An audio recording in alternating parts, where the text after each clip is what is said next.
2026-এর আগামী 12ই ফেব্রুয়ারি থেকে শুরু হতে চলেছে তোমাদের অর্থাৎ উচ্চ মাধ্যমিকের ফাইনাল সেমিস্টার পরীক্ষা, তারই সঙ্গে সঙ্গে পুরনো সিলেবাসেরও উচ্চ মাধ্যমিক পরীক্ষা। আর যে পরীক্ষাটা শেষ হতে চলেছে আগামী 27শে ফেব্রুয়ারি। এই যে পরীক্ষার সময়সূচিটা তোমাদের জানিয়ে দিলাম, এইখানে তোমাদের মধ্যে থেকে এক একজন প্রশ্ন করেছো এক এক রকমের। যেমন কেউ কেউ প্রশ্ন করেছিলে যে তোমাদের রোল নম্বরের ক্ষেত্রে পরিবর্তন হয়েছে, এটা কি হওয়া স্বাভাবিক? কেউ কেউ জিজ্ঞেস করেছিলে ভেন্যু চেঞ্জ কারো হয়েছে কিনা। তো এই যে দুটো প্রশ্নের কথা বললাম, এইগুলোর নিরিখে এর আগে কিন্তু একটা উপস্থাপনা তোমাদের আমি জানিয়ে দিয়েছি। তো এখন এই ছোট্ট উপস্থাপনা তাহলে কি জানাতে চলেছি, তোমাদের মধ্যে অনেকে প্রশ্ন করেছো যদি ফোর্থ সেমিস্টারের পরে দেখা যায় যে কোনো এক বা একাধিক বিষয়ে ফেল হয়ে গেছো তাহলে সেক্ষেত্রে কি হবে। এই বড় এবং অত্যন্ত ভাইটাল এই প্রশ্নটার উত্তর নিয়েই কিন্তু ছোট্টই উপস্থাপনা। তো একটু মনোযোগ সহকারে দেখে নাও, বুঝে নাও, তাহলে আশা করছি তোমাদের কাছে সমস্ত ব্যাপারটা ক্লিয়ার হয়ে যাবে। উচ্চ মাধ্যমিকের এই যে সেমিস্টারের পদ্ধতি সম্পূর্ণ নতুন পদ্ধতি। ক্লাস 11-এ তোমাদের জন্য দুটো সেমিস্টার ছিল, সেখানে সেমিস্টার 1 এবং সেমিস্টার 2 অলরেডি কমপ্লিট করে তোমরা চলে এসেছো ক্লাস 12-এ। ক্লাস 12-এর যে দুটো সেমিস্টার সেখানে ছিল থার্ড সেমিস্টার এবং ফোর্থ সেমিস্টার, যেগুলো আসলে কিনা তোমাদের উচ্চ মাধ্যমিকের রেজাল্টটাকে নির্ধারণ করবে।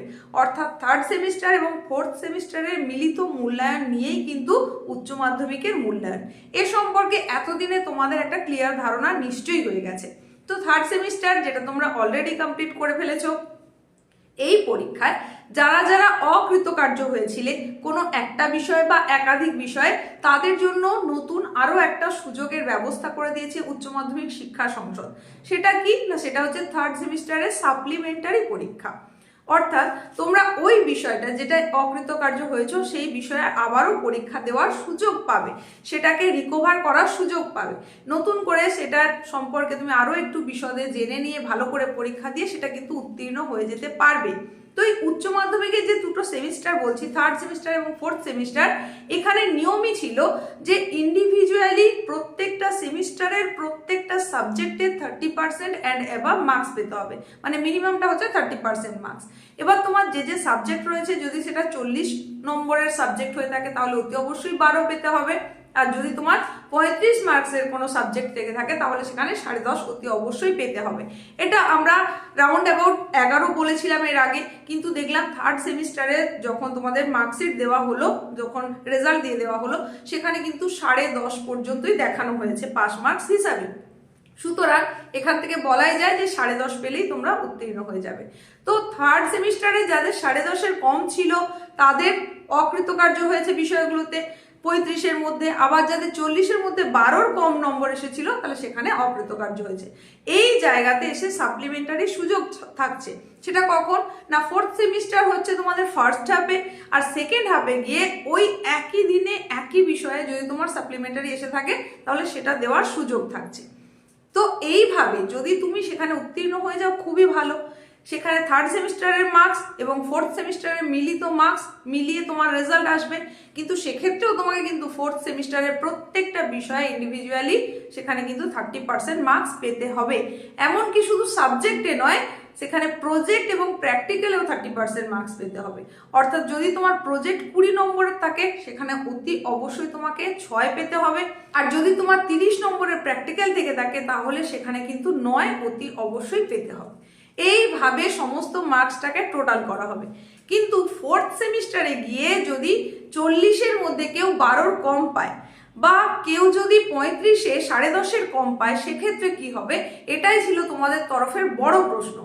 দেখো এখানে বলে দিই, তোমাদের থার্ড সেমিস্টারে সাপ্লিমেন্টারি সুযোগ রয়েছে ঠিকই, ফোর্থ সেমিস্টারে কিন্তু এরকম কোনো সুযোগ আর থাকছে না।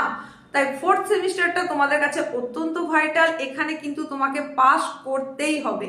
যদি কোনো কারণে পাস না হয়ে গিয়ে থাকে তাহলে সেক্ষেত্রে একজন পরীক্ষার্থীর একটা পুরো বছর কিন্তু নষ্ট হয়ে গেল, তাহলে তাকে আবার নতুন করে পরীক্ষা দিতে হবে। এটাই হচ্ছে মূল কথা। এখানে কিন্তু কোনো রকমের আর আপগ্রেডেশনের সুযোগ থাকছে না, কোনো রকম সাপ্লিমেন্টারি সুযোগ থাকছে না।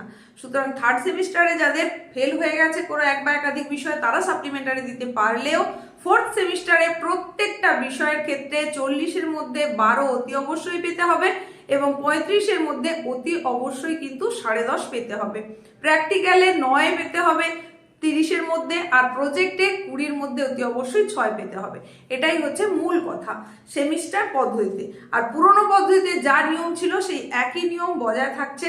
সুতরাং তোমাদের কাছে এই 4th সেমিস্টার কিন্তু ভীষণ ভীষণ ভাইটাল হতে চলেছে।